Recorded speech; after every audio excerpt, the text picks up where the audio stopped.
Hello, everybody. I'm Dr. Thunder. This is Two Dads React. Two Dads React.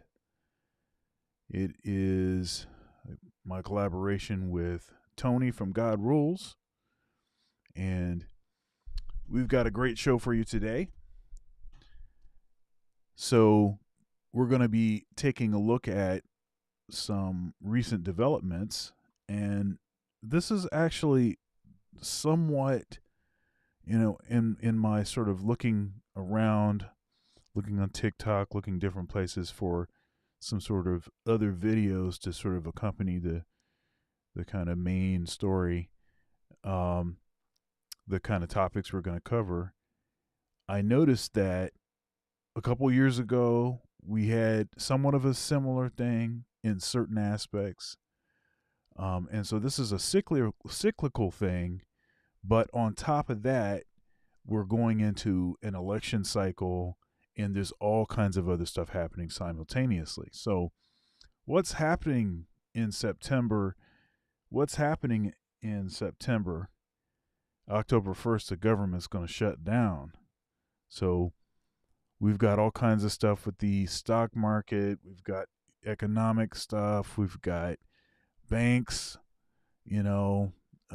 the threat of banks toppling. We've got all kinds of things that are happening, and it all sort of is in that sort of election season. So we're ramping up to election season. And of course we have some charges maybe that may happen against the president. And I mean, we already know about Hunter and whatnot. Maybe there's some other things, and there's some speculation that Jim Crow Joe may drop out. So we don't know what's happening. It's all kinds of crazy stuff happening. Please like the video, like, share, comment, subscribe, become a channel member where you'll get access to all archived videos. Support independent media. Super chats enabled. Super thanks for the Replay Gang, Cash App, Venmo, PayPal, Dr. Thunder Music, all one word. Spell out the word doctor. And if you'd like to buy me a sandwich, go ahead and hit that Cash App. Sandwich Gang in the building. Sandwich Gang. If you didn't know it, sandwich is spelled with 2 M's. Sandwich. And again, this is Two Dads React. We've got a great show for you. Please hit that like on the way in. Hit that like on the way in. Share the video. And let's go.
Warning: some viewers may find the following video disturbing. Viewer discretion is advised.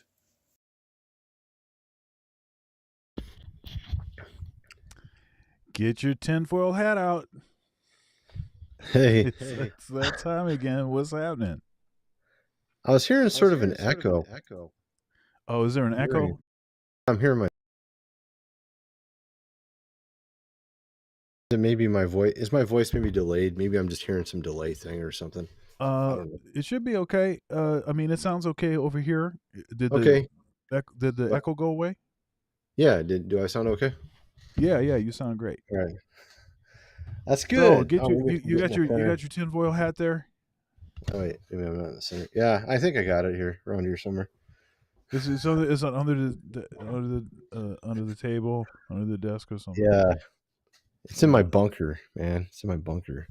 Uh, It's my bunker. I feel like I can't get in the center of the screen for some reason. I don't know what's going on here. All right, that's a little better, I think. what's happening? Detro 0861. We've got, what is it? Battlefield 1942 Bob and Kathleen McCarthy. What's happening? Thanks, folks, for coming through. Go ahead and drop a comment, and we'll shout you out. What is your initial sort of thoughts about some of the topics we're going to cover today?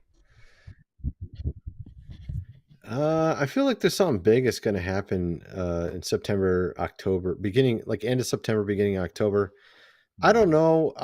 I heard some weird stuff about something incriminating is going to come out with regards to our president. I don't know if it's true or not.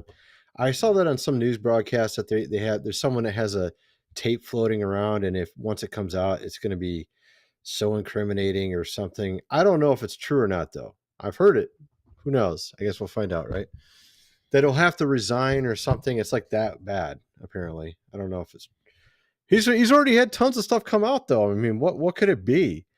Like, what could it be, man? I mean, There's been some pretty bad stuff. So, what yeah, if it is something that could actually get him out? like a dead body in his bathroom or something. I don't know what it would be, man. I don't know.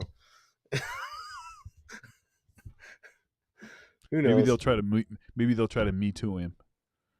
Me too. Yeah, I know. That's all it takes anymore. You know, Uh, if you do all the other things that he's been supposedly accused of, that's okay. But Me Too, that's the end of it right there. So somebody said they hope that the rapture is what's coming. yeah, I Me mean, too. Me too. Uh, that's a positive thing for sure. Get out of here. yeah, well, that'll get us out of all this crap. What's happening, Just, Mister IC3? just get rid of all of it, man. Let's wipe the slate clean. Start over. Something positive. Yeah, I can understand that Yeah. for sure. All right. Well, here let's jump into it. Let's see here. I don't want to do that one first. I want to do no. Let's see. Hold on. What do you got, anyways? What are you going to show me? I got all kind of stuff. Okay, here we go. All right, let's go. Let's do this something. one. Let me get this all set. Okay, here we go. We're doing it live. Let's see here. What is? I think maybe it's this one. All right, there we go. So let's take a listen to this. We'll see what he's talking about. More and more banks are showing weaknesses and cracks in the system. If you bank with a smaller or mid-sized bank, you probably want to watch this. Moody's, whose sole purpose is to provide credit ratings and data for global capital, has downgraded 10 banks. And yes, I went through the financials for the 10 banks listed, but be aware, these are only the 10 that have been reviewed. Your bank may have not been reviewed yet.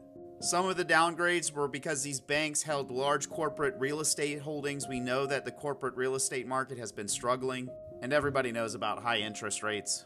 You may think, oh, this can't impact me. It can. First Republic, don't forget, this bank collapsed just a few months ago and was basically acquired by JP Morgan. And Moody's specifically noted that smaller banks are at risk. Now here are the 10 downgraded banks, and I'll show you which ones are the weakest on this list. I could not pull up Amarillo National Bancorp, but all the rest of these banks, we could pull them up, and the ones highlighted in red had the worst financials. PNFP, which is Pinnacle Financial Partners, they experienced a minus 163% of cash from operating activity. Some of the other banks like M&T Bank Corporations, they're not necessarily doing good, but they're surviving. You can screenshot this if you want. It's MTB and down. Here are 6 banks that have not been evaluated by Moody's yet. And these 11 banks already had negative outlooks. Big names like PNC, Capital One, Citizens, Fifth Third. Likely the most common question I'm going to get is, Tim, should I pull my money from my bank account? Legally, I cannot answer that. Note that for most people, this will be FDIC insured covered up to $250,000, but if a bank was to collapse, you're going to experience some difficulties for a period of time. You may think, oh, let me put it into a brokerage so I can invest the money. Do note that brokerages have what's known as SIPC, and that can also only be covered up to $250,000. Personally, I have my money spread around both banks and brokerages so that I get FDIC and SIPC insurance protection. And yes, I know that I'm calling for an 80% collapse. Your smaller brokerages, just like smaller banks, are also susceptible to liquidation. To think that they're not using your money to gamble with. The main point of this video is to check your bank's financials and get a sense of whether you're safe or not, and take active management over your money, because these banks and brokerages do not care about you. I don't agree with him about the emergency fund insurance, because that was completely drained already. It literally covers 1% of all the money in all the bank accounts. As soon as you have anything over 1% failure, that emergency fund's emptied. It's already been emptied. It's been depleted. And then they had to have Chase and a bunch of other banks agree to fill it back up. So it's already been depleted. And if we have any reasonable sized bank go under, there's no insurance. They'd say, oh, we insure for $250,000. No, not if like a bunch of banks go under, especially big ones. You're not going to get any insurance. What you'll get instead is what was passed in around 2014, 2015. It was a new law for bail-ins where they'll basically take the money from your account and then they'll give you stock in the bank. So, and this is what they did over in China like about a year ago for a number of banks that failed. So basically, imagine Chase Bank fails, you got 10,000 in the bank, they'll take like 3,000 or 4 or 5,000, and then they'll give you stock in Chase Bank equal to that, which of course is going to be worthless because everybody's going to get the stock for a bad bank because it just failed. And so then basically you got worthless stock plus $5,000 instead of 10,000. That's basically what's going to happen. So no, you're not going to get your 250,000 insurance. I don't think, especially if there's any real failures.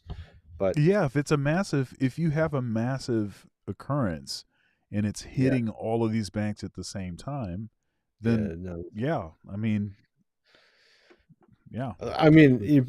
you could say, well, what, you can ask them, well, what about the insurance, and be like, it's already been depleted, so.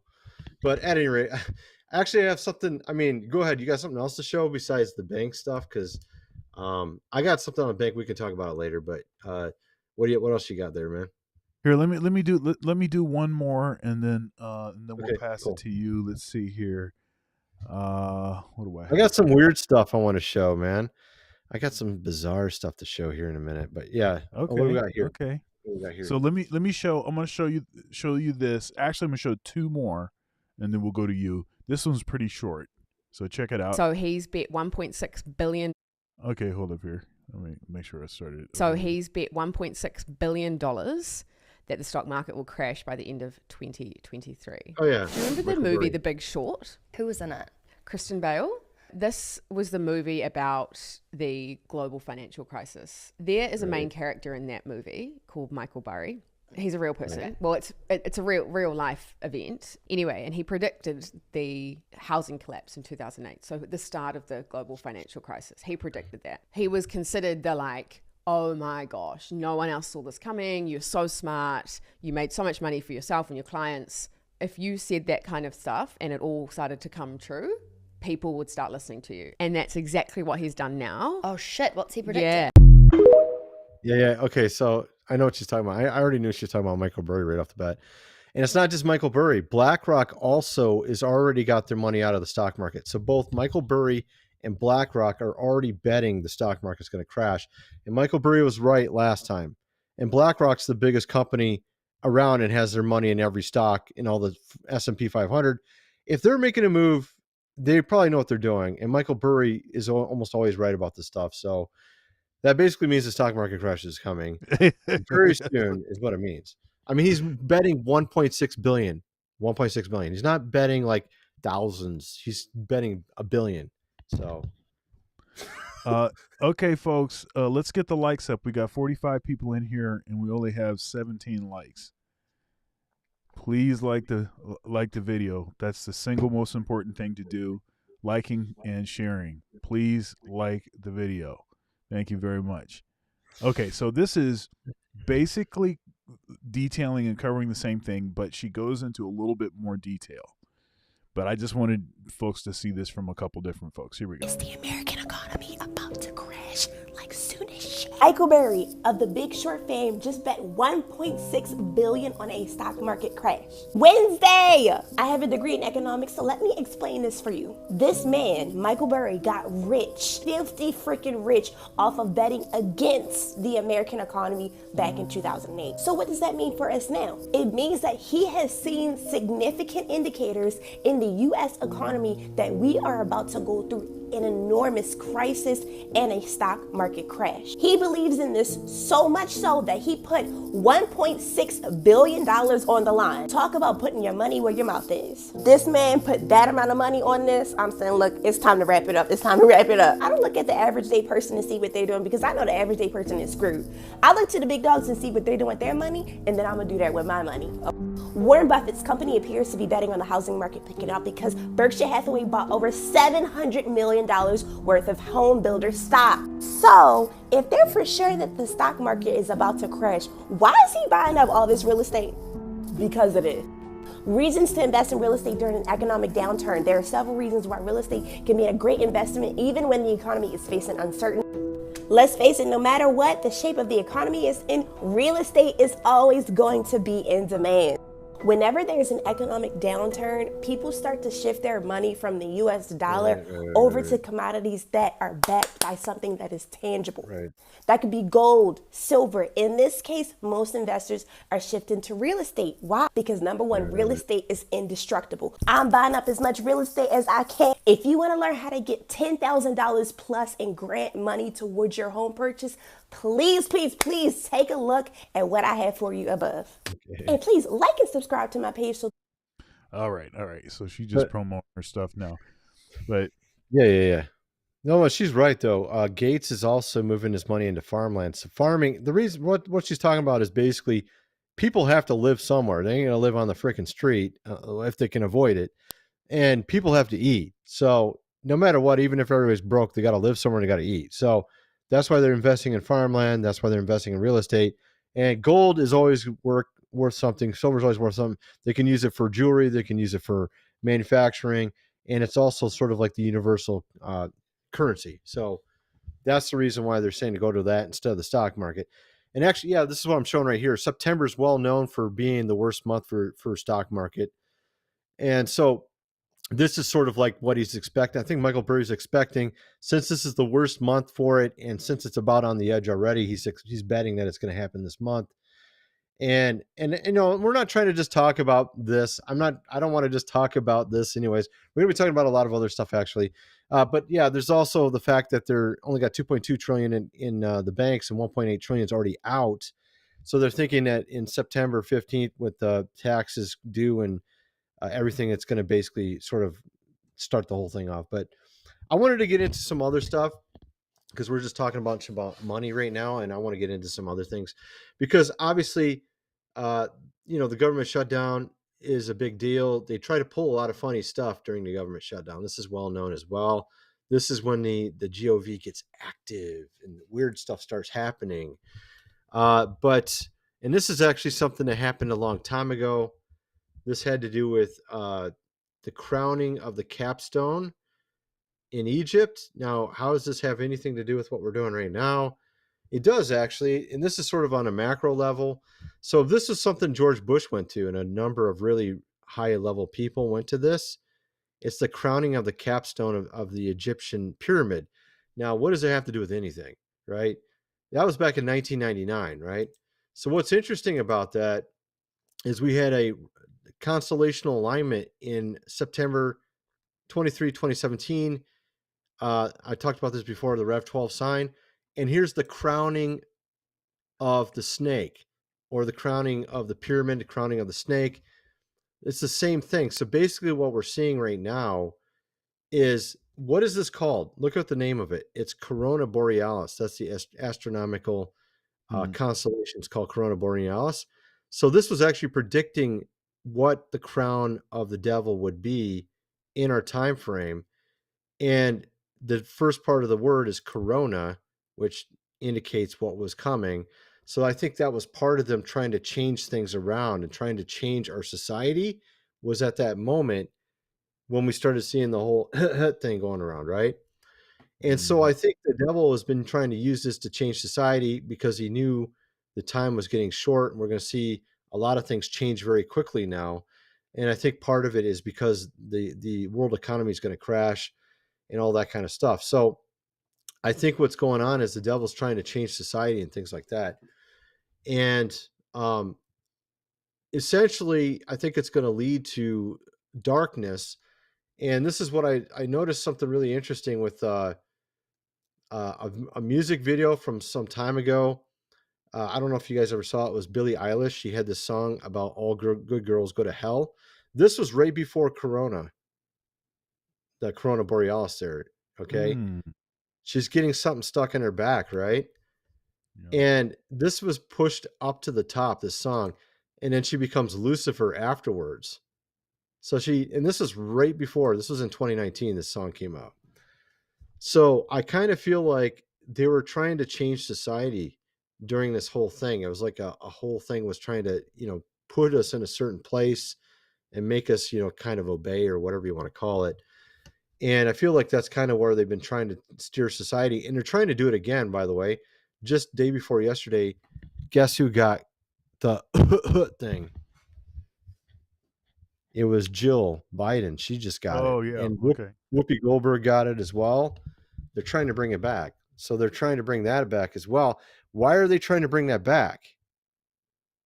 Because they want to, for 2024, right? Oh, yeah. Right.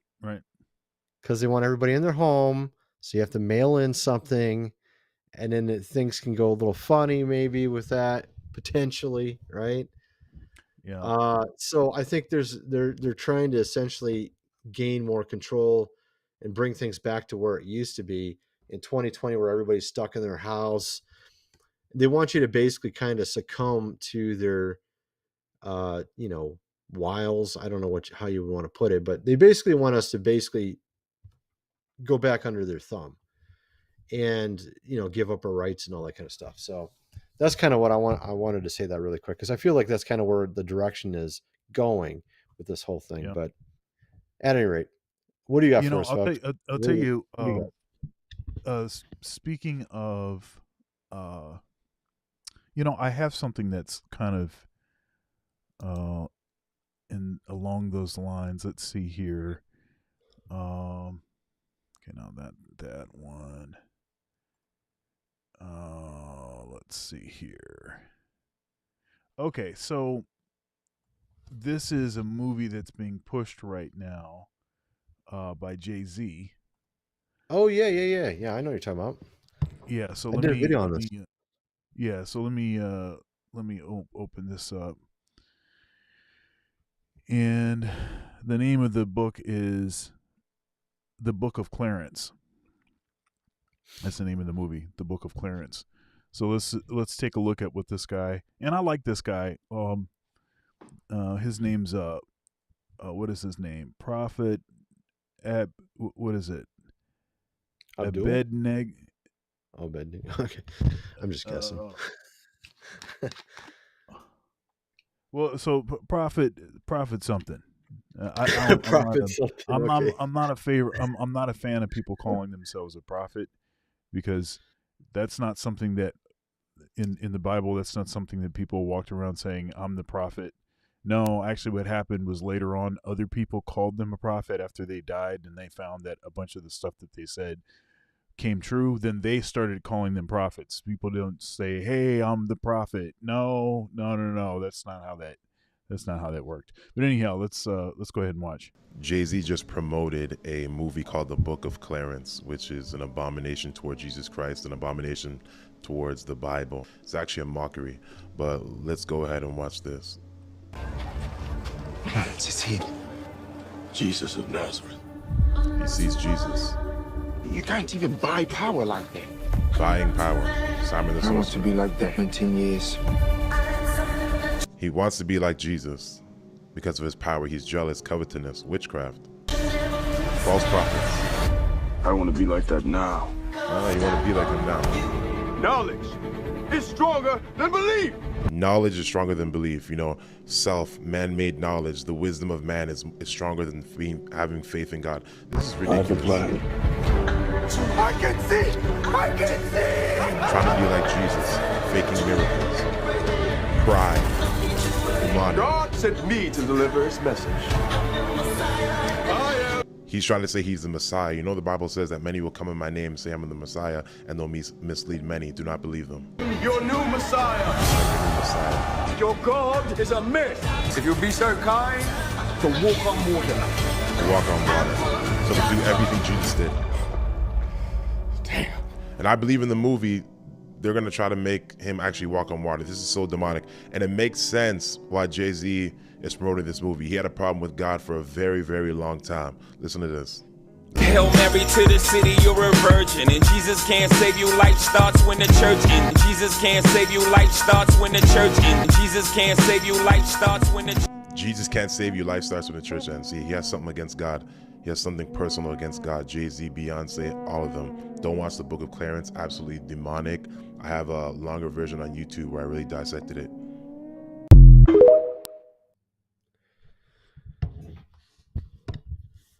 So what do you think of that? Well, what's really interesting about it is I did a video on it recently. I think it basically is the devil trying to sort of fight against some of the move of God of recently, because you had like that movie Sound, Freedom, and you had a lot of other movies of recent that seem to be pushing people towards God.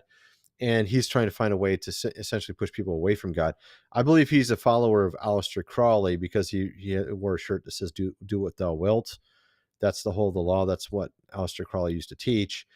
And this actually ties into that Great Pyramid thing I was actually showing you. That's actually part of his religion. I think Jay-Z probably follows that. And I think actually there's a lot of false Christians that probably follow really weird stuff. I noticed, like Jay-Z met up with Carl Lentz. Carl Lentz was the pastor of Hillsong. And Jay-Z had an album called No Church in the Wild. And Carl Lentz had a Christian movement thing called Church in the Wild. And of course, Carl Lentz ended up falling later as he's a fallen pastor. He had like 5 women he was having affairs with and stuff. He's Justin Bieber's pastor, right?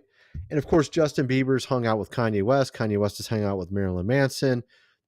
It's like all these guys seem to be kind of together-ish in a way. And it's really kind of weird. Like you notice with Kanye West, he'll like sometimes be in the faith and sometimes he'll be in darkness. And it goes back and forth. Like he had the Jesus Walk song, and he brought a bunch of people following him about God. And then he falls and he starts mocking Christ on the stage for a few years. And he had an upside down cross on his album. And then all of a sudden he's a Christian again and he's preaching. And now he recently was caught, doing something out in public that wasn't exactly the best thing. I don't know if I want to talk about it, but at any rate, the point is that the dude's up and down. And I feel like it's kind of like purposeful, almost like he's purposely falling away and trying to bring people down with him or something. I kind of feel like Kanye West is literally trying to pull people away from God by getting them to follow him as he follows God, and then later he'll fall away. You know what I mean? And Justin Bieber, he went to a Hillsong concert wearing a Marilyn Manson shirt. Kanye West brought Marilyn Manson to one of his revival things, it's really strange how all these guys hang out together and do stuff together. I don't know what to think of it all. It makes me wonder if it's like some sort of a cultic thing they're doing. They're trying to mess with people in the church, kind of, Yeah, I think that at least with Kanye West, I think Kanye West just has some mental challenges, um, I and don't I know, think man. I think a lot of his sort of Something weird. erratic, yeah, kind of erratic, all over the place kind of thing. I think it's due to perhaps some mental instability. This is all alleged. I don't know if this is actually true or not. It Um, could be a cultic even. His wife is into some weird stuff, and she's friends with some pretty weird people. His ex-wife, not his new. He's got a new well, wife, right? and then what's interesting is his current wife is almost like a spitting image of his ex wife. Looks just Kim like her. Kardashian, right? Yeah, Kim Kardashian. Right. No, Kim Um, Kardashian's friends with some weird people too, man. It's really yeah. kind of strange. Yeah. Yeah. So his current wife is a spitting image of Kim Kardashian. I mean, she That's looks just just like her. weird. That's That's just strange. weird. And then this footage they caught him, with his wife. But here, one thing about that, Yeah, and you heard about it too. to their Okay. defense, to their defense, They're married? they're married. That's right. Okay. And they were on a boat, and the boat was not like docked or something. So people taking pictures and video, they had to be zooming in significantly to catch From those really images. far. Yeah. So it was really more of like almost like peeping tom kind of stuff, more than it was that they were intentionally trying to do something like voyeuristic or something. And So that's the way that they were kind of coming across with that. Go ahead. so that whole thing with Jay-Z, man. So believe it or not, it actually relates to Aleister Crowley. And Aleister Crowley, believe it or not, the first thing I showed you a minute ago, if you go back to my screen, I showed you Yep. this thing called the crowning of the capstone at the Great Pyramid. Aleister Crowley got his first vision from the devil inside the Great Pyramid. And it looked like an alien, by the way. It looked like one of these gray aliens, the thing he saw. And it basically started talking to him, and then he had this essentially Luciferian enlightenment. And this is where Jay-Z follows the same stuff. So, and George Bush follows this stuff, senior. He was literally there. These people follow this. These guys at the top follow this stuff. The crowning of the capstone means the crowning of Lucifer. So Lucifer is supposed to be the eye of Horus on the top. And they also call it the crowning of Gilgamesh, which, like I said, it relates to this thing I showed you over here, which is the crown going on the serpent. And this was a constellational alignment that happened back in 2017. Corona Borealis is, I think, the crowning achievement of Lucifer. He's trying to bring this to pass, where he's trying to change all of society. And that was what the weird stuff from 2020 was the devil trying to literally change all of society. And you can't say that was a little thing. I mean, all of society was doing this stuff back It was a then. pretty big deal. Right. It was a big deal. So I think that was actually part of their plan. And they're trying to keep people away from God. This is basically what they're doing. And this is what Jay-Z's movie's about, is to mock Christ. If you mock Christ, then they're trying to keep people away from Christ. Basically, that's what his movie's supposed to be doing. Because Well, what is this everybody. movie saying? He's taking this black guy, Clarence, right? And Mhm. I think he showed John the Baptist as a black guy, so he's probably showing Jesus as a black guy too. Maybe, I don't know. I didn't show his face, but Clarence is like saying basically what Jay-Z is saying is Clarence is Jesus. Jesus is just a fraud. He was pretending to be a miracle worker. He was just doing it for money and fame. That's basically what I think Jay-Z is trying to say in that movie. He's saying Jesus is basically Clarence. Yeah. Yeah. Everybody like the video. Please like the video. 58 people in here. Only 41 likes. Please like the video. That's the most important thing as far as pushing the video into the algorithm. That and sharing the video. Please do so. Thank you. But All see, right. Jesus died on the cross. No charlatan's going to do that. They don't want to die for something they don't believe in.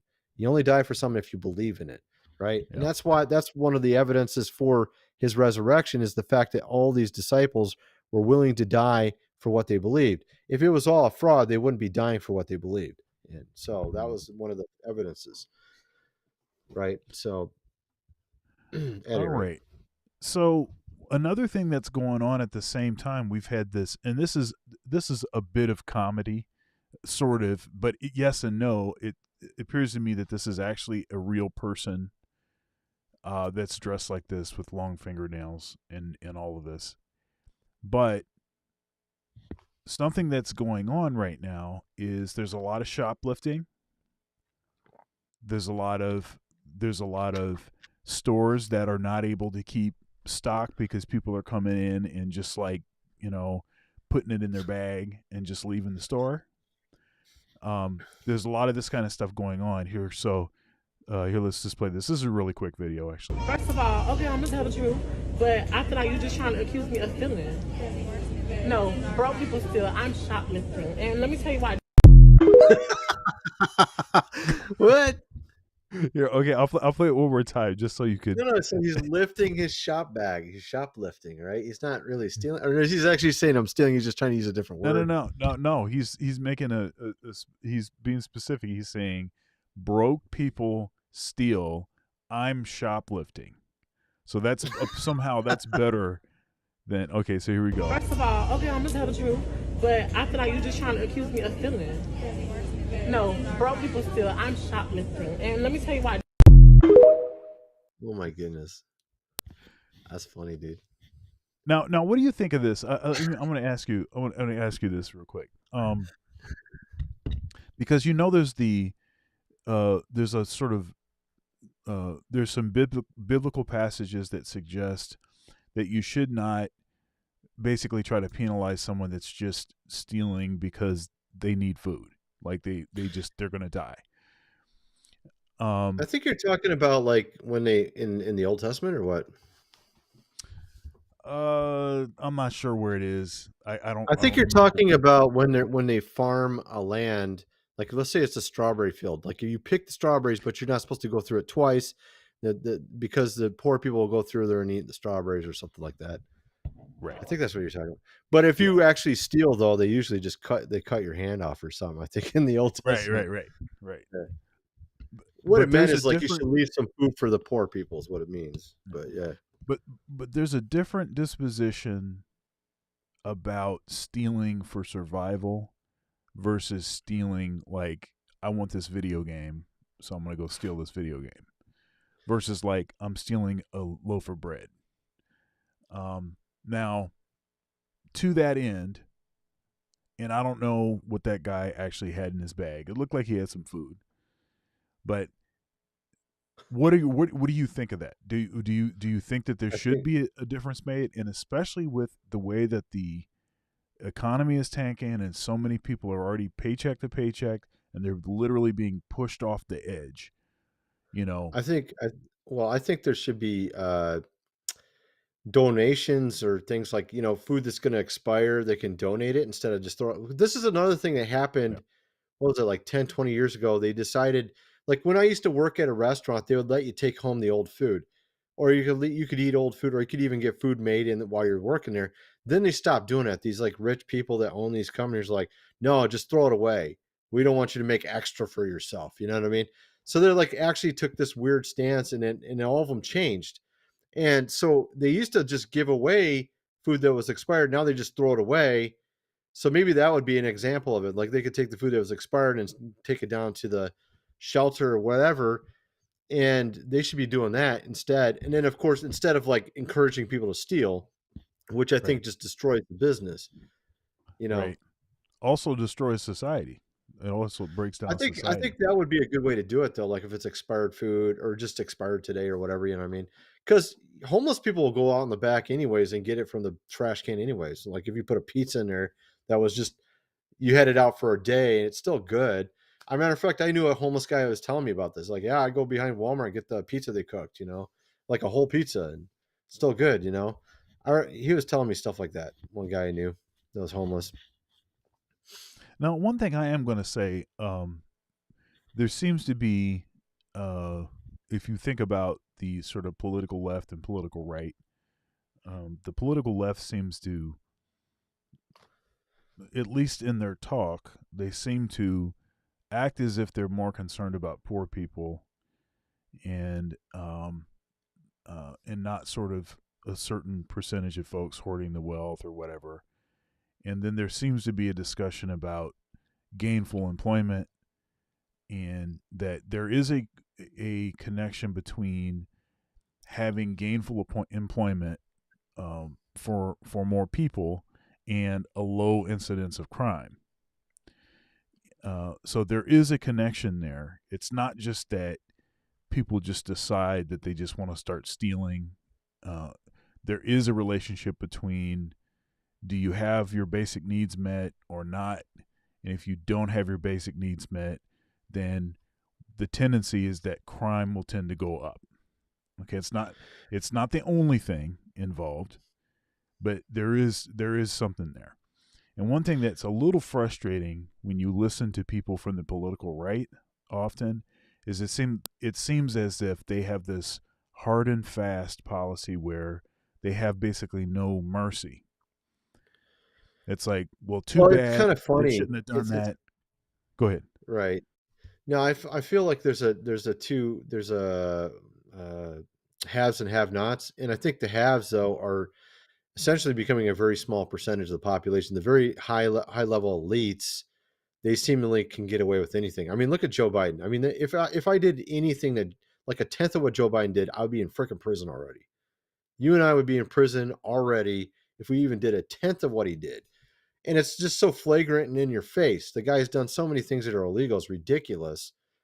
I mean, the dude's like sending billions over to Ukraine to actual Nazis. Okay. And then he calls Trump's a Nazi, but actually Biden's literally sending money to Nazis. And they even went up to like actual ones and asked them, so who do you vote for? Who are you going to vote for next? Biden, because he's sending money to people we support. I mean, literally, this is what, so, but I mean, not even that. I mean, you got his son who was on a criminal over there doing a bunch of criminal stuff in that country. And we're fighting over in this country that they did all this criminal stuff. I don't even want to get into all that stuff. But the whole point is he's done so many ridiculous bad things. You and I would be in prison if we did even a tenth of it. But if you like go and steal a Twinkie, you might go to prison. But this dude, he can do whatever he wants. He can steal millions of bucks. He can extort money. He can just do whatever the hell he wants. And he gets away with it every time. Doesn't even matter. You know what I mean? So if you're like this guy at the top, you can do literally whatever you want. Like, I mean, anything. But if you like just if you're poor and you do a little thing, you end up in prison. As a matter of fact, wasn't it Joe Biden is the one that actually ended up putting a lot of these people in prison back in the 80s or 90s? A lot of black people in prison over small things too, right? Like a little ounce of something, you know what I mean? Yep. 94 crime bill. Yep. But then look at what he does. Look what the hell he does, man. Now check this out. Here, let me go back here again. Check this out. I just find it ridiculous. Yeah, this is one of the reasons I call him Jim Crow Joe. Well, that's what I was trying to say, because you were talking about, do you think that it's wrong that the Republicans are the way they are, right? I do kind of agree, because like they're very hard on these things, but then they just completely ignore or let off the fact that these elites do whatever they want, you know? Yeah, I call it bootstrap bro pathology. So okay. Yeah, so bootstrap bros, it's the folks that they won't acknowledge any nuance with respect to any sort of systemic racism, any sort of historical context that could have at least played a part in creating a certain dynamic in the country. They won't pay any attention to that, give no credence to it, act as if it's a non-issue. And they just tell you hey, the reason that you didn't make it is because you didn't work hard enough. And the thing is that we know that it's not just about working hard. It's about access, and it's about working smart. Oh, yeah. But if you have a tradition in your community, in your culture, if you have a tradition of not having access, of not knowing what the smart way to do something is, you know, then it's like, well, how are you going to just all of a sudden just have that access? So it's a kind of bogus way to okay, so it's theoretically possible, but very few people will be able to do it. Like exactly. I was thinking about your dad. Your dad grew up in sort of the inner city, but your dad's got a very high IQ. He works extremely hard. He's just like he took the different path than what most people probably take, right? So Yeah, I mean, I think of it. I think of it like this: like if you have, see what were we saying? And I lost my train of thought there. well, we were sold this idea of trickle down economics, but actually it's not true because the exact opposite would end up happening. These big like Jeff Bezos owns bazillions of dollars, and you have a hard time paying your bills. You know, this is basically what it is. Yeah, you can't. The thing is that I know what you're saying. pulling yourself up by your bootstraps requires leverage, because if you understand the principle of pulling, you're pushing against something in order to pull. So now that's not the same thing as saying that, okay, you should just be able to be lazy and everything should just be given to you. Yeah. But at least it recognizes that we're not talking about an altogether level playing field. And it's okay to, Right. I think there's no. Yeah.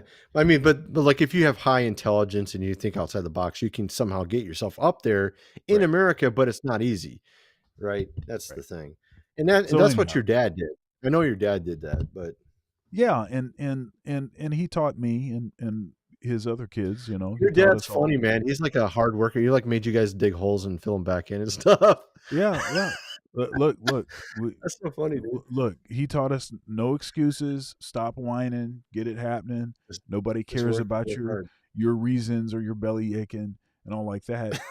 Right. I mean, that's how he was. So I mean, that's how he still is. You made your brother do like 100 layups and stuff every day, and I remember that. Hey, dude. that's what it is. I mean, if you gonna make something, you got to do. Want to be work. a basketball player? 100 layups a day, man. Yeah, that's right. That's what's up. Yeah. So anyhow, let's okay. So I wanted to show this. We started kind of talking about so we started talking about this.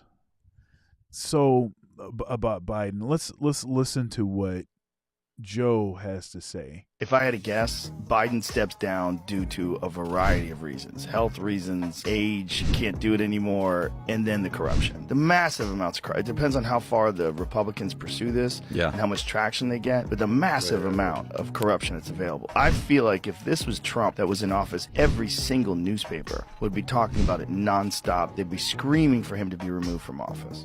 I don't disagree. Oh man, it'd be worse than that. If Trump even did this, if Trump did half of what Biden did, he would have been freaking in prison already, dude. Like guaranteed, guaranteed. Well, okay, so this is what I was going to say. Have the media. He had the media against him. That's why. But I mean, Biden. It's just hilarious to watch this. I mean, like Biden's like a disgrace, man. I mean, Obama's like 100 times better than Biden. Biden's just, gal, dude. So this is what I was going to say. So Jim Crow Joe, you've got the 94 crime bill, and what's interesting is that so Jim Crow Joe, he was on the legislative side of that legislation, and Kamala Harris, she was the boots on the ground. Was she? So yeah, so she was part of that, dude. No, well, this is let me clarify. Dude, this is how she was part of that. This is how she was part of it. She was the one that was disproportionately locking up black folks, especially black men, using using the law as a way to target black men in her district. She was a district attorney.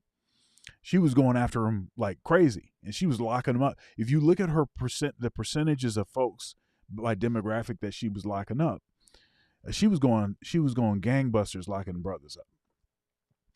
And so really? what's crazy, this. Yeah, but what's crazy about this is they become the front runners for the Democrats. The Democrats, the ones that say that they are supposedly the ones that we're here for the black people. We're the ones that actually care. Hey, you're going to put you back in chains, and if you don't vote for me, you're not black. They don't actually say that though. But man, I mean, I know what you're saying though. No, he said no. Biden said that. He said No they're gonna put way. you back in chains. What? He said that? Yeah. That's like insane. No, always gonna put you in chains. That's so stupid. No, look. I'm just telling you. What I'm telling you is this stuff is so ridiculous. And then if you look at a lot of the folks that he was buddy with, like Yeah. known like Ku Klux Klan cats, stuff Yeah. like That's this, what and I'm it's like, saying. dude, like what are Dude, we he's doing? giving money to freaking NAZIs over in Crane. Literally giving it to them. They like interviewed skinheads like, who are you gonna vote for? They're like, Biden, man, he's supporting our guys. I'm like, what the hell, dude? It's like so ridiculous. Yeah, it's pretty. I saw It's pretty an frustrating. interview. They literally were interviewing some guys like, yeah, we're gonna go vote for Biden. He's supporting our guys over in Ukraine. And I'm like, what the hell, dude? Well, there you go. Okay, so here, let's see here. I got a couple other things. What is this? Okay, so this is okay. Wait a minute. Let me make sure I do this. No, I need to do all the stuff that's related first. Then I've got a couple bonus things, and I know you probably got some more stuff too. I wanted to find the quote. I was just watching it over on Jimmy Dore's channel. I think it was.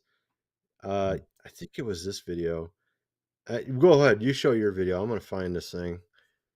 Yeah, but it I was don't know if I can fit ridiculous. this. Hold up, let me see if it's gonna Yeah, I work. got it. I got it right here, dude. I got it. Check this out. I can show it on the screen real quick. Here, I saw the one trailer second today. before we do that. 1 second. What happened? Okay, there it is. Let me pull this down. This is like all messed up now, but here we go. Let me play this first, and then Okay. and then you can go. Here we go. So the big question for Congress moving forward is, are they going to start this impeachment inquiry? That's not an impeachment, but it's an inquiry to give you more power to actually issue subpoenas to get the documents that Congress wants. How do you see this playing out, and what is the problem and the challenge that you're going to have if the government isn't funded beyond September, the end of September? You know, Jason, we've said all along that we're going to follow the facts and see where they're leading. They're continuing to lead to President Biden. Moving towards an impeachment inquiry will help give us stronger tools to continue this investigation. Myself, Jim Jordan, and Jamie Comer have been stonewalled so many times by this administration, whether it's the Justice Department, the IRS, the FBI, and continuing to get more information and bringing people forward to answer questions that have to be answered. If funding is stalled, if there is a government shutdown, that would stop all of these investigations. That's absolutely the wrong thing. The American people deserve a government that's working for them, and we have to continue these investigations. Yeah. So, 1 second here. Yeah, I sent So you what the do you link think of to that? it. So they were investigating who? Trump or Biden? Which one was it? Because they're No, that was investigating both, aren't that's they? Biden. Oh, Yeah, I that think they was should Biden. definitely investigate him for sure, man. Yeah. I mean, but let's see. I just have this funny feeling not much is going to happen unless I actually do feel like in September maybe there's something big that's going to drop, and like it's so bad that like you can't, like, it's like such a bad hot potato that they just can't avoid it or something, and like they'll just like have them step down or something. I don't know. But I sent you a link there. This is absolutely ridiculous. Maybe you can pull it up. Yeah, you got it there. Yeah, at the 60-minute. Look at what is on the screen there. It says, and I don't know if you want to read that, or I don't know Oh if yeah, maybe. neo-Nazis marching in Florida this weekend are Biden supporters. I think Biden is better than Trump because he sends rockets to Ukraine. He then goes on to praise the neo-Nazis Azov battalion, which is a unit within the National Guard of Ukraine. I have to tell you, I have to say this, man. Here, 1 second here. I gotta Money say this. speaks louder than words, Um, Their actions speak something that louder than is words. something's that's frustrating about this is from the beginning, I thought that this whole thing was a freaking away. I thought it was totally bogus. I thought it was bogus for them to be spending any money in Ukraine, getting involved in this at all. But you're not really allowed to say that. You're not supposed to say that you don't think that they should be doing that. But I have a specific reason for it. And the specific reason for it is because both Kamala and Biden were talking a strong reparations game. They were talking strong reparations before they got in office, and they were like, oh, yeah, we're all about reparations. We're all about X, Y, and Z. But then what did they do? As soon as they got in office, well, we don't actually have any money and X, Y, and Z. And, we really have to be the presidency for all people, and so He's have just a liar, dude. He's right? just a so then what did they do? liar. Yeah. So then what did they do? This thing pops off, and then all of a sudden, magically, they have this money. Right. Well, barely have this money. They're sending all of our stuff over there. They're literally they're giving away our emergency fuel. Like, you shouldn't be doing that. You're supposed to use that in case we have a WAR on our homeland. We're giving all of our stuff, or all of our rockets and stuff over to them instead of keeping it here, and just in case we need it here and protect ourselves. What kind of garbage is it? And of course, this is the country where his son had all this corruption. It's like the biggest joke ever.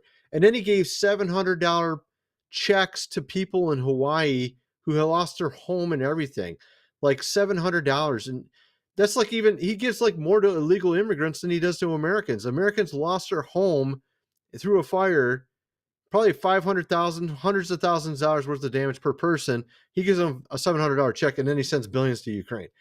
This is like, so this is how he says one thing and does the exact opposite. And all his actions speak louder than his words. So you saw his record back in the 80s. He's putting all these, like you said, he put black people in prison for really low crimes, high punishment, right? And then he's still doing the exact same thing. He'll say, "Oh, if you ain't black, or you're not black if you don't vote for me." And then after that, he's talking all those reparations. But then as soon as he gets in, he does the exact opposite. He gives it to neo-Nazis, dude. So he literally says one thing and he does the exact opposite. It's like a KKK dude pretending to be black or something, and hey, I'm for you guys. And then as soon as he gets in, he does the exact opposite. That's basically what he is. I mean, it's worse. It's worse than a KKK guy, because nobody would believe the KKK guy. Nobody would believe the KKK guy, but they'll believe the party that's for diversity and inclusion and is for the black people, and we're the only ones that are actually saying stuff that that'll even talk about racism and stuff. Whatever. And I'm just so I could say real quick, I'm not 100% a fan of Trump either, because I don't like what he did at the end there. I don't like what he did with the Operation Warp Speed. That really turned me off to him, like big time. That really got me. That really upset me. I'm a third party guy. Well, actually, at first I was like, okay, maybe he didn't understand what was going on, and it was really fast and all. But then he just kept sticking with it, and he stuck with it for years. And he's like, "Yeah, it was the best thing ever was created, and it saved millions of lives." I'm like, "What are you talking about, dude?" Like, he still doesn't even get it that people don't like what he did. And I mean, I feel like he thinks he's too big. And then, like, before, when he first started, he was hungry and like he had to listen to people and do what they wanted. Now he's like a big name. I'm a big guy. I don't need to listen to anybody. It's kind of the attitude I get. I feel like he needs to be humbled so that he actually, I do think he's a lot better than Biden. Don't get me wrong. But like, I just feel like he's too big headed. He's too big headed. Yeah, I don't like either of them. I didn't like either last time. I haven't liked most of the candidates, or the major candidates. Well, there's almost no good candidates, man. Yeah, so, there's pretty much nobody. And I'm a third party guy. So and I don't like it when people they play that game where if you say something critical of Biden, then that somehow means that you're totally in the tank for Trump. And it's like, no, that's not the case. I didn't vote for Trump. I didn't vote for Trump either time. I thought that We had a bunch of crap options. I've been a third party guy for the last 15 or so years. Well, it's And just that's a what messed up it system, is. though. It's a messed up system because they're forcing you into two parties, and then if you go for a third party, it's really almost impossible to win. You had Ross Perot almost won one time. I mean, it's so hard to win as a third party. But I feel like, it's like the lesser of two evils. I mean, Biden's so bad. I mean, you could put literally anything in there, amoeba or whatever, and it'd be better. You could put a monkey clicking random buttons and probably be better. You know what I mean? As long as he doesn't have a red button to push. But uh, I think anything would be better than what we have currently, pretty much. Just random guy off the street probably be better, as long as he's not got mental issues or something, But do you want me to actually play any of this video, or did you just want me to just read? Oh, I don't know. If you want, you can. I listen to him. He's not even a conservative. He's like some of these old school liberals. They make a lot of sense because they didn't lose their brain. They didn't keep going to the left like way out into Looneyville like some of the progressives did. They're like pretty much the same as as far as I'm concerned. They're pretty much the same as a conservative. They're like normal, rational people. This guy's a comedian, but he's got a lot of good stuff to say, though. He's a pretty good guy. All right, here we go. Yes. He's pretending to not understand the point I'm making. He tried to twist it, and I don't know what the hell he gets out of it, but it's a loser. Well, and I would have loved to give him all this advice in private, but his campaign doesn't want anything to do with us. He's talking about Cornel West. Apparently, he had Cornel West on. He mentioned something about, he showed Cornel West that almost 50% of black business owners lost their business during the lockdowns. And Cornel West is apparently just too busy pushing the LGBT and he's a Bernie just bro. like he's trying to stick bro. with the safe stuff. He's sticking with the safe stuff, I guess. Apparently, he doesn't want to talk about the sticky stuff, So Well, he's a Bernie bro. The dude is like full Democratic socialist. He's a Bernie bro. Oh, I don't know much about him, so yeah. I don't know much. But anyhow, about him at all. we don't have to play any more of that. No. And that was actually not the right part, anyways. But yeah, I mean, he's a good guy. He's got a lot of good stuff to say, though. Jimmy Dore does. Go ahead, you were talking about the aid to Hawaii, and a lot of people are clowning Oprah and The Rock for making this video. I heard about that. I'll play a little bit of the video at least. We were so concerned about what was happening in Maui that we were texting back and forth. And I read this article that Dolly Parton had given money in her community. And I said, I think this is the answer. You said, I think that's the answer. I said, I love it. And so we have created the People's Fund of Maui that will put money directly in the hands of the people who need it right now. So if you send a donation, just click where you see below and send a donation. That money is going to go to one of many residents who have been displaced in Maui. We guarantee. That's right. And I know a lot of people out there, as Oprah and I have been finding, are just having a hard time trusting where the money goes. What organizations should I send money to? How can I help? In this case, the fund that we created with a lot of hard work from a lot of hardworking people who all care about these people of Maui. As Oprah was saying, it is a clean, direct from you directly to their hands and right away with some real immediacy, because as we're finding, as you guys around the world know, with disasters like this, the number one need is money. Is money. In hand. And so people being able to have their own agency, being able to make decisions for themselves about what they need and what their family needs, that's our goal, is to get that to the people now. And so we appreciate any support that you can give. All the people who were calling me and texting me and messaging me and saying, what do I do? What do I do? This is what you do. You know. The People's Fund of Maui. Oh my Now goodness. here's my issue, and this is what a lot of people are saying about this. They are freaking filthy rich. This is, you want to talk about the 1%.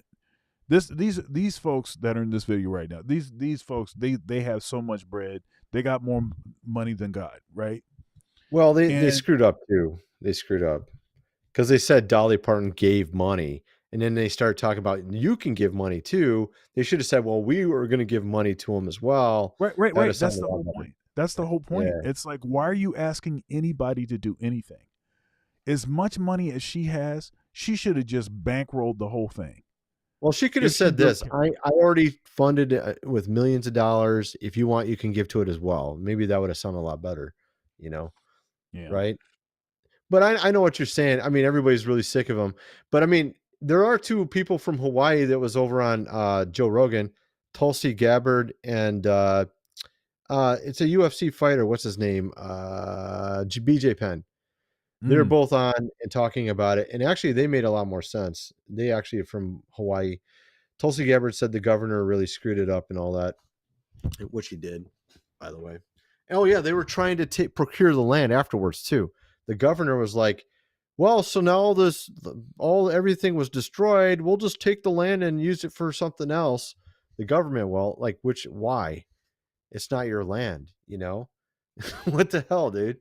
And then he had to backtrack it later, but that's their wonderful government for you, folks, you know. So I've got a couple other things that are sort of bonus things. Do you have something that you want to show right now that's more on topic? Because the next couple things are sort of kind of bonus. I don't know. Let's see here. No, maybe you do that first, and then I'll find something. Yeah, maybe you do that first. All right, go sure. ahead. So this is about the origin story of the Nephilim. And this is kind of interesting. And like I said, this is bonus. This is not directly on topic, but you know, it definitely fits the brand of the show. So let's go ahead and play. This is the Adams timeline, and we're going to go through it really quickly, specifically to address the path and the origins of the Nephilim. Now, this is in my niece's room, so if you see a bunch of hearts and flowers and everything, don't judge me too hard. So over here, about 6,000 years ago, it says 4,000, right? But it counts down to Christ on the cross, and then counts back up to the 2000 date we have now, 2023, right?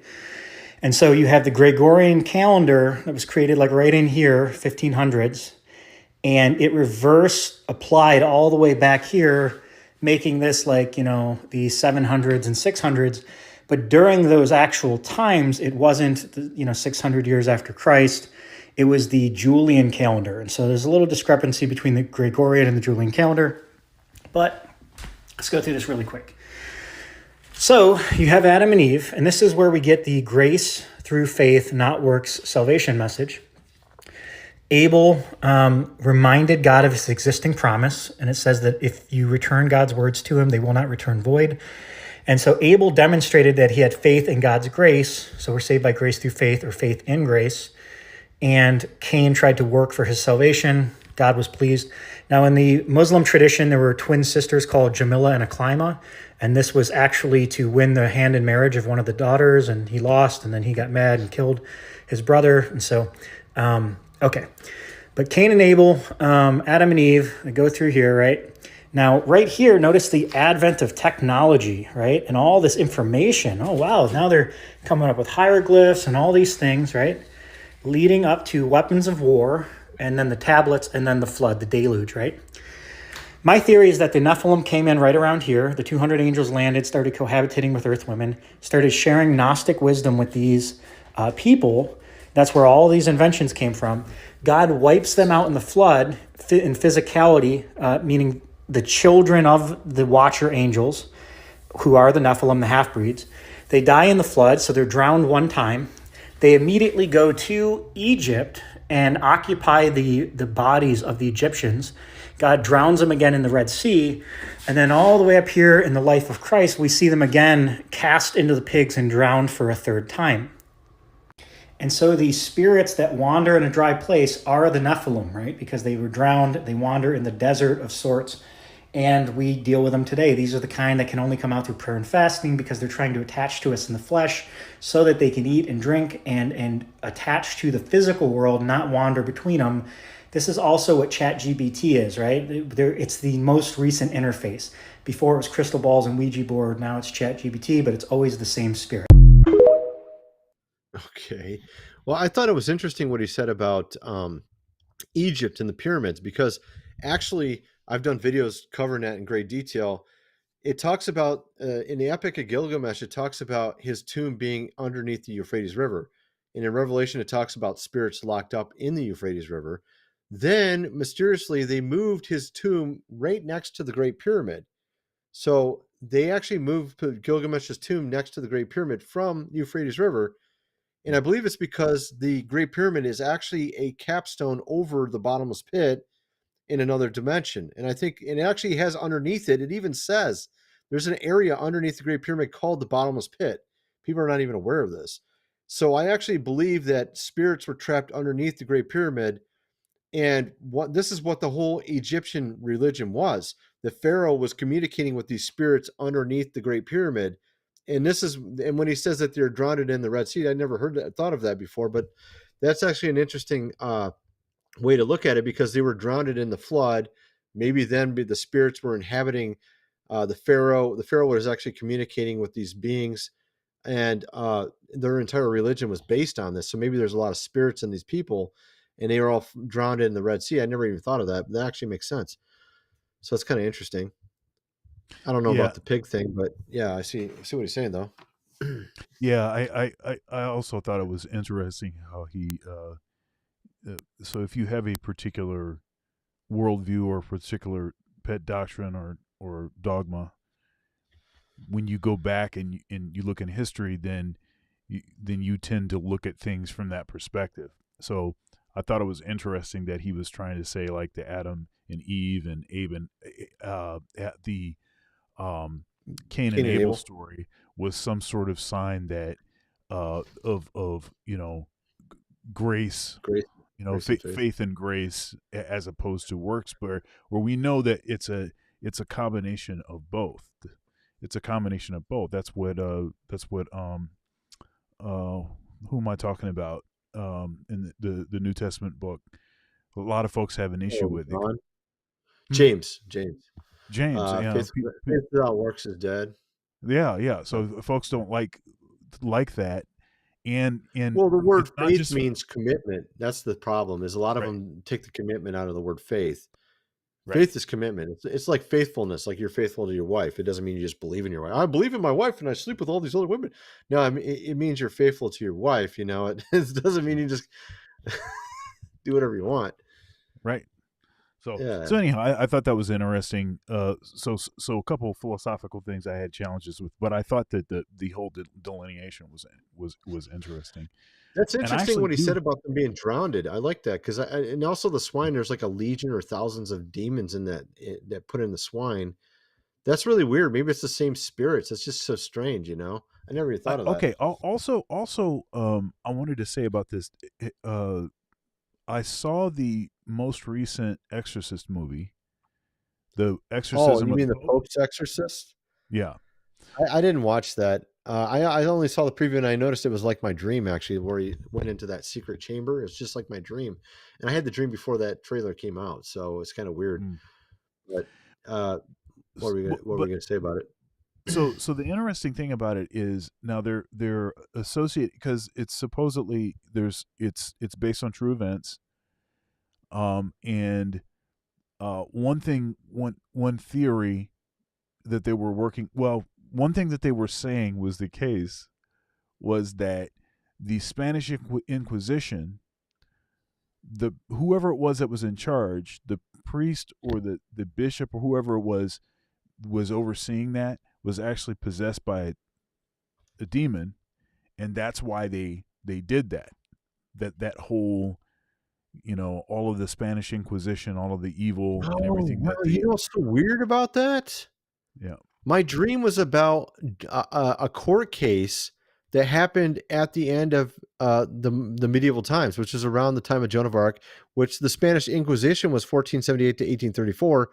And that was during the time of Joan of Arc and Gil de Rey. Gil de Rey was the first serial killer in 1,000 years. My dream sounds like it's very similar to what they're talking about.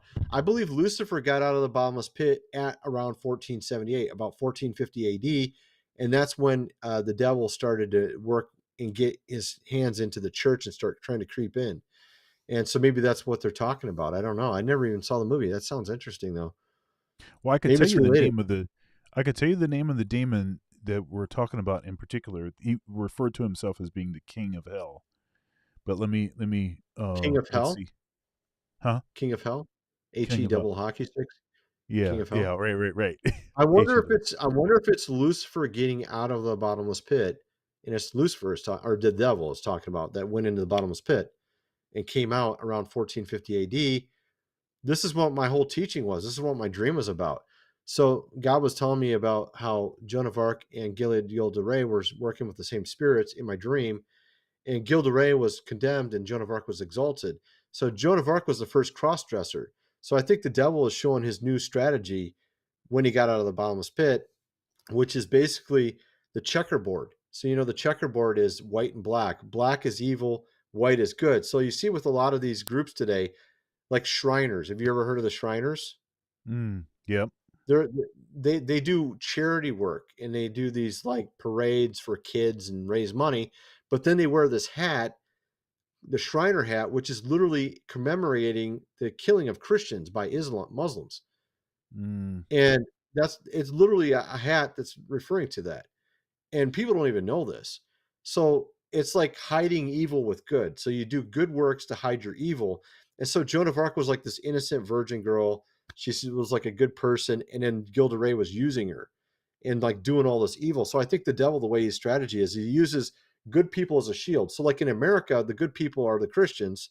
He uses them as a shield, and the evil is the abortion. So the abortion is the killing to keep the sin going. And then he uses the Christians to protect it from judgment. So he can keep evil going in the country by using the Christians as a shield against judgment in the country. Because you remember in the story of Sodom and Gomorrah, God said to Abraham was like, if there's 5 good people in it, will you destroy the city? No. If there's 10 or 20, right? So if there's a few good people, he won't destroy it. You see what I mean? So the devil actually uses Christians as a shield, and then he tries to keep the Christians ignorant. I think that's a strategy, is how he works. This is just my theory, but So let me tell you the name of the demon. It's Asmodeus. okay, yeah, go ahead. Asmodeus. What? Asmodeus. Yeah. So here I'm going to spell read it? you something about Asmodeus. So okay. Asmodeus is a prince of demons in hell. He's a prince of demons in hell. And Asmodeus comes from Judeo-Islamic legend and is only mentioned in Bibles containing apocrypha, such as the Book of Tobit, which outlines the numerous times Asmodeus prevented an Israelite woman named Sarah from marrying by killing each of her husbands on their wedding night. Right. Asmodeus is considered the prince of demons in Abrahamic folklore and can only be confronted by chaste archangels who are committed to stopping the spread of his carnal wickedness, such as Raphael driving him from tormenting Sarah. Within pop culture, Asmodeus is one of 4 princes of hell in Supernatural, the show Supernatural, and he's also the ruler of the 9 hells in Dungeons and Dragons. Within classical mythology, demons are. I don't have to say any more of that because they're kind of No. This is really interesting, man. I should go watch that movie. It's so weird that my dream actually seems to be relating to that movie. Like, it's so weird. I had the dream before the movie came out, so it's really strange.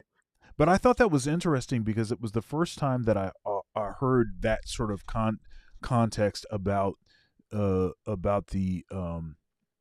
what was I talking about the Spanish Inquisition. And that's, of course, the Spanish Inquisition is one of the time periods where the atheists line up, and that's like one of their favorite thing to mention about, not just about the Catholic Church, just but about Christianity, period, is to say, hey, but yeah, the Crusades and the Spanish Inquisition. It's always that. So I thought that was sort of an interesting angle on that. Okay, now here I've got something. We're digressing a little bit, but I forgot to play this video, and this is about this governmental shutdown, right? It's about this governmental shutdown. So let's see what he's talking about. Oh my God, y'all! Like, the shit has finally hit the fan. The U.S. is about to reach its credit line. Do you know what that means? They can't get no more cash for no governmental programs. Food stamps, Social Security, anything of that nature. They talk about taking extreme measures. Even banks ain't gonna be able to lend money. And they're gonna be withholding investments. Just watch the video. Just watch the video. That's all I can say. Let's talk about a showdown now that could totally throw the global economy into chaos here. And it may be coming sooner than expected because Treasury Secretary Janet Yellen today is sounding the alarm. She's saying the U.S. could hit its debt limit by Thursday. Wow. Here is what that means. Here's why this matters. It would mean that the government couldn't actually issue debt anymore. They'd basically run out of cash for programs that exist. Social Security, federal salaries like the military, veterans benefits. This would also really throw a wrench into global markets. It could send interest rates even higher.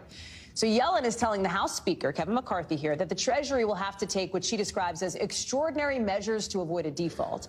And the White House says, hey, raising the limit isn't up for debate.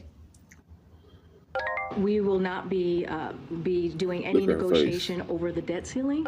It's not and should not be a political football. Garrett Haake is joining us now. So, Garrett, I get that Karine Jean-Pierre says it should not be a political football. It is probably going to end up being a political football. Right? The potential for the first big showdown between the House, led by Republicans, and the president. Yeah, absolutely, Hallie. This is going to be a huge battle in the first half of the year because everyone's staking out positions here that are untenable. The House says they will not, or excuse me, the White House says they will not negotiate at all. House Republicans say, oh, sure, we'll negotiate, but you're going to have to cut spending in a major way. And Senate Democrats are like, we got to just get this thing moving here. We got to start working to pass something. And so I think what you're going to see is probably the Senate begin to start working on passing a clean debt ceiling lift here sometime in the next couple weeks when they come back into town and try to align with the White House, jam House Republicans into accepting something here or risk being blamed for all the bad stuff that you said would happen if we hit the debt ceiling. So remember, not the same thing as a government shutdown here, but massive, massive financial implications here that we have never seen because we have never gone over that debt ceiling cliff. But House Republicans, including in that big fight to make Kevin McCarthy Speaker, kind of rallied around the idea that they are ready to have this fight to cut. Dude, they just raised it not that long ago. They're already back to the running out of money again. That wasn't even that long ago, man. No, they ran out of money not that long ago. What the heck? It goes quick. Yeah, because they keep overspending like crazy. Send all that money to Ukraine, you know? But go ahead. Okay, so I have one last video, and this is totally not on topic, but it's hilarious. Okay? Right. So let's just okay, let's just go ahead and watch. This is just comedy. And folks, don't take it too seriously. It's pretty funny. Here we go. Praying before you make love is absolutely the way to go. Oh, Lord, your son come here today, asking for strength, Lord. Make my back strong like Samson, Lord. Lisa, have mercy. And Lord, I ask you today, give me the longevity of Methuselah. Yeah, Lord. And Lord, I ask you to bless me going in and bless me coming out. Please, sir, have mercy. And when it's all over, it's all said and done. I want my wife to say, I know he's all right. What the heck, dude? So that sounds like a very strange prayer, dude. It's hilarious. No, He's it's got a good funny voice. He's got a good voice, though. He's pretty good at that. I don't know. Oh, he's killing. And actually, what this is it actually has been stitched twice, right? So the very first video was just of the woman saying, praying before you make love. That's like the way to go. And so then that guy, the guy singing, he did the stitch just to that, but it was just him a cappella singing. And then the organist stitched again. and so he's okay, I got you. Yeah, so he's listening to what the pitch. There's actually a lot of skill involved in producing that, but it was just it's hilarious because he's pretty good at the acapella there, man. He's not bad. But you know how Christians like to do this, like super spiritualizing and over spiritualizing like everything, and it's like that's basically what they were making fun of. So well, they turn it into a unicorn. It's like something out there you can't ever, like you don't do that with food. You just sit there and like do acapella over your food. I mean, really? It's just food, man. Yeah, so it's kind of funny. All right, well, good show today. We had a good time. There was a troll in the chat. I got rid of him though. A troll? I like trolls.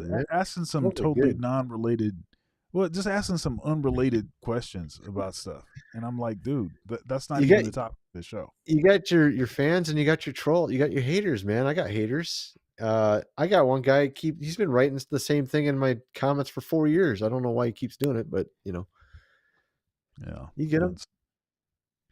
Well, whatever makes you feel good, I guess.